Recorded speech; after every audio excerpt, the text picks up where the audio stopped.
What's up guys, it's the Hairy Gamer here with another episode of Behind the Beard. It is Monday today. I hope you had a great weekend, whatever it is you got up to.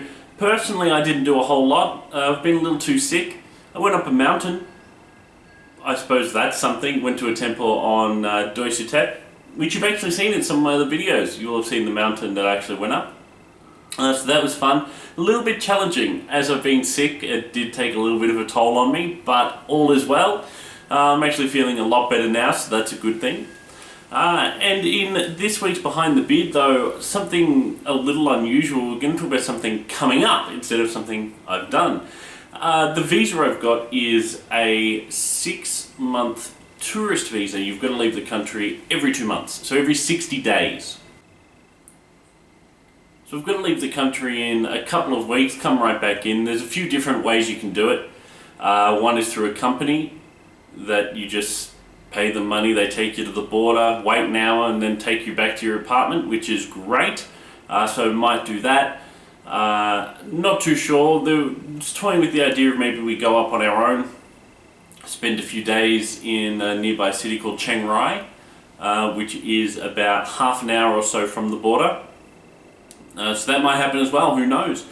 But it's always interesting when you leave the country. Last time we did it, interesting events happened, and that was the fact that one of the people on our tour, or in our group that went across the border and came back, had problems coming back to Thailand. Now I'm not completely sure why. I could speculate, but I don't want to do that.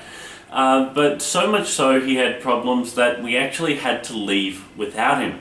So he got left at the border dealing with immigration. We had to go on. To this day, that was almost 2 months ago now, and to this day I have no idea if he managed to get back in the country or not. I hope he did. He seemed like a lovely guy. Didn't talk to him a whole lot, I'll be completely honest. But I hope he did manage to get back in. So there's a little bit of trepidation when you go and do a visa run, because of something like that could happen.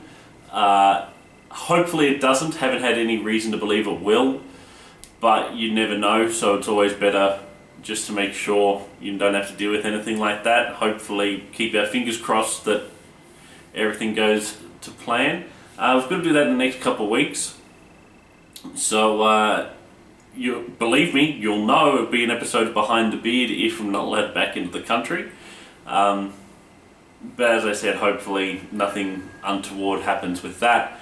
As well as that, I've got a few ideas floating around for some new things involving the channel and maybe expanding a little bit beyond the channel, but I don't want to give too much away till I've worked out a few of the kinks behind it, get a few things in motion before we say anything else.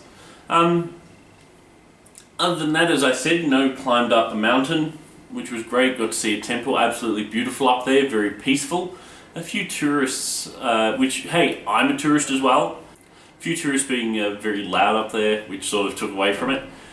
A little bit, not a whole lot, I'll be completely honest, but it can be annoying when you're trying to enjoy the peaceful surrounds and you've just got someone screaming at someone else who's maybe 10 feet away at the most. So that's always fun to deal with, and that was actually very cheap to go up. We were told it would cost about 500 baht there and back, which is about $20. It's about 25 baht to the dollar.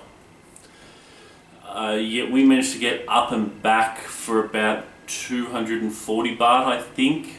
So that's less than $10, which was absolutely great that we got to do it so cheap. It's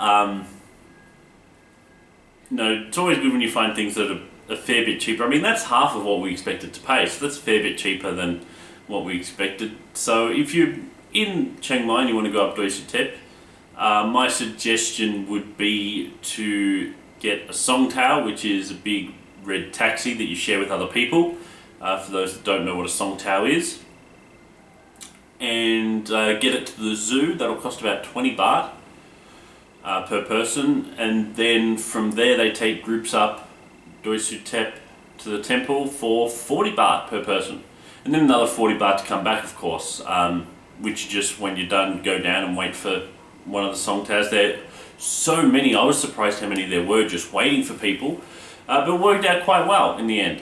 So if you want to head up Doi Suthep, feel free to do it that way. Certainly the cheapest way I found. Make sure you don't mind waiting for a little bit though, because they don't go until they've got a completely full Song Tower, because it means they make more money, which is completely understandable. I would do the same thing. So if you're in a bit of a time constraint, you can just certainly get a tuk-tuk or something to take you straight up and wait for you, but that will cost you a fair bit more. So if you don't mind waiting though, definitely do it this way. Head to the zoo first, then up to Doi Suthep from there. Alright guys, that has been this week's Behind the Beard. I will be back on Friday, of course, for some more Fallout Friday, where we will be playing some Fallout 4. You don't want to miss that. And as always, if you haven't already, like, comment, and subscribe. And don't forget the Facebook page, facebook.com/TheHairyGamer. Head over there, hit that like button. Guys, have a great week, and I will catch you on Friday for some Fallout Friday.